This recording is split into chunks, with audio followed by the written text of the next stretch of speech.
Fios cionn 7,000 duine I láthair ag an Comórtas Náisiúnta Treabhdóireachta inné, agus iad ag buint lán asúil asúnta sí na féile. Idir haracóirí beaga, bhúta sí allmhóra agus bheithic feirme de gach sort. Tagann locht freistal na féile ó céir cear na tíre chuile bliain le páirte glachas na Comórtas éagsúla agus casa le feirmeoirí ó gach Contae Laoise. Jimmy chéidir in seo, tháinig mé an is mór maidin, hana sé go mórlam agus tásúla am le bhain seo an bliain seo Tagann.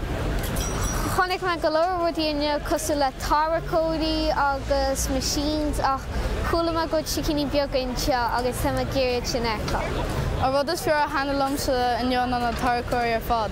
An rud is fear a hanalum ná na bé. An rud is fear a hanalumsa in yon ná na carnaí agus na bé.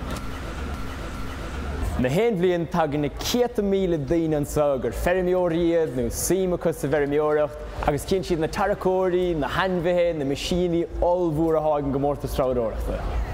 Seoigh deire leis an Comórtas Náisiúnta Treabhdóireachta inniu ach beag na homathirí ar naisiúnta sá I ráithí na nisce in 2024 de Comórtas na bliana secuing.